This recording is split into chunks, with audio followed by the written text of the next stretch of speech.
আল কোরআনের পথ, এই পথে আসল পথ। বলেন না, আল কোরআনের পথ, এই পথে আসল পথ।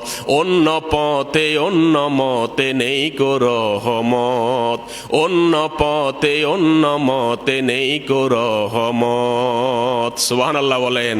আল্লাহর কোরআন ছাড়া কোনো কিছুতে শান্তি রহমত নাই।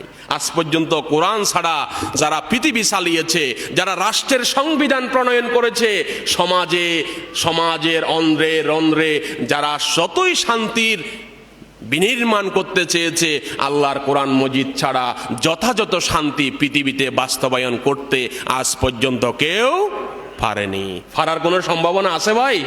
কোনো সম্ভাবনা নাই। আল্লাহর কোরআন হাতে নিতে হবে। আল্লাহর কোরআন হাতে নেওয়া মানে মুহাম্মদুর রাসূলুল্লাহ সাল্লাল্লাহু আলাইহি ওয়াসাল্লামের আদর্শ হাতে নেওয়া। ব্রিটিশ পার্লামেন্টিয়ানরা বলছিল শত বছর আগে, তোমরা আজকে যে অশান্তির ভিতরে আছো, তোমরা যদি আল্লাহর পক্ষ থেকে শান্তি পেতে চাও, তাহলে তোমরা মুহাম্মদুর রাসূল ডিক্টেটরশিপ অফ মুহাম্মদের তার ডিক্টেটরশিপ, তার আদর্শ তোমরা গ্রহণ করো, তাহলে ব্রিটিশ পার্লামেন্টে শান্তি আবার আসবে। সুবহানাল্লাহ বলেন। কার আদর্শ? মুহাম্মদুর রাসূলুল্লাহ সাল্লাল্লাহু আলাইহি ওয়াসাল্লাম, তার আদর্শ গ্রহণ করো। তার আদর্শ মানে কোরআন মজিদের আদর্শ। আম্মা জান আয়েশাকে বলছে মুহাম্মদুর রাসূলুল্লাহ সাল্লাল্লাহু আলাইহি ওয়াসাল্লামের চরিত্র কেমন, তিনি কেমন জীবন যাপন করতেন, তার জীবন যাপন কেমন ছিল। আম্মা জান আয়েশা বললেন মুহাম্মদুর রাসূলুল্লাহ সাল্লাল্লাহু আলাইহি ওয়াসাল্লামের জীবন ছিল কোরআনের জীবন। কোরআনে যা আছে বাস্তব নমুনা মুহাম্মদুর রাসূলুল্লাহ সাল্লাল্লাহু আলাইহি ওয়াসাল্লাম।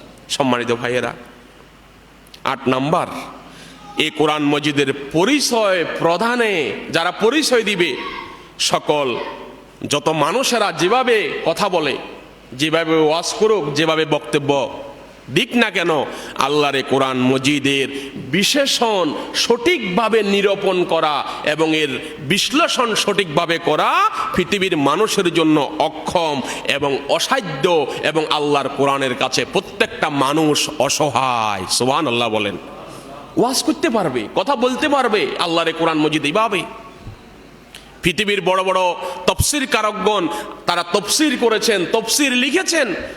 লিখার পরে তারা শেষে দিয়েই মন্তব্য করেছেন, আল্লাহর কোরআন মজিদের তফসির করার পরে যত জ্ঞান আছে, আমার যত ধারণা আছে, যোগ্যতা আছে, সমস্ত যোগ্যতা দিয়ে আল্লাহর কোরআনের তফসির পেশ করেছি। কিন্তু আমি যা করেছি এটা শুধুমাত্র আমার বক্তব্য।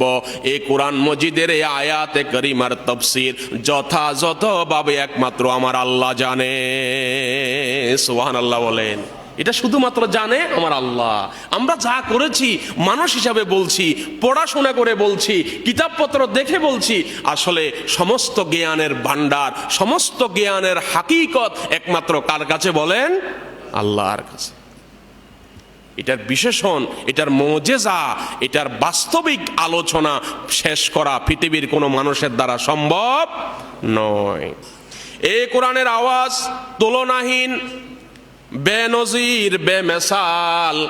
যে আয়াত শুনতে পেরেছিল নবীজির শেষ রাতের সালাতে, তাহাজ্জুদ নামাজের ভিতরে কোরআন মজিদের আয়াতের, এটার যে মুজিজা মুহাম্মদুর রাসূলুল্লাহ সাল্লাল্লাহু আলাইহি ওয়াসাল্লামের মুখে শোনা গিয়েছিল। আর বাতাসে উড়ে চলা জিনদের একটি দল আল্লাহর কোরআন মজিদের মুজিজা, আল্লাহর কোরআন মজিদের আয়াতে কারিমার তেলাওয়াত মুহাম্মদুর রাসূলুল্লাহ সাল্লাল্লাহু আলাইহি ওয়াসাল্লামের পবিত্র জবান মোবারক থেকে শোনার পরে জিনের জাতিরা তারা থমকে দাঁড়িয়েছিল। একবার বলেন না সুবহানাল্লাহ। তারা হাজার হাজার মাইল চলে যায়, হাজার হাজার মাইল তারা অতিক্রম করে। আল্লাহর কোরআন মজিদের আওয়াজ যেরকম তারা শুনেছিল, হাজার হাজার মাইল অতিক্রম করে তারা আল্লাহর কোরআন মজিদের আয়াত, এরকম আওয়াজ, এরকম সুন্দর শব্দ চয়ন পৃথিবীর আর কোনো জায়গায় শোনে নাই। নাখলার ভিতরে তারা দাঁড়িয়ে গেল, নাখলার ভিতরে তারা চুপ হয়ে গেল।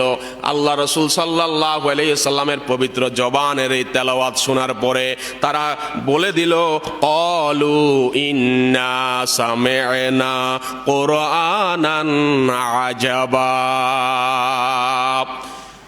আমরা শুনেছি এক আশ্চর্য ও অভিনব অতুল আল্লাহর এক কোরআন মজিদ, পৃথিবীর কোন জায়গায় আল্লাহর এক কোরআন মজিদের এরকম আওয়াজ আর কোথাও শুনি নাই।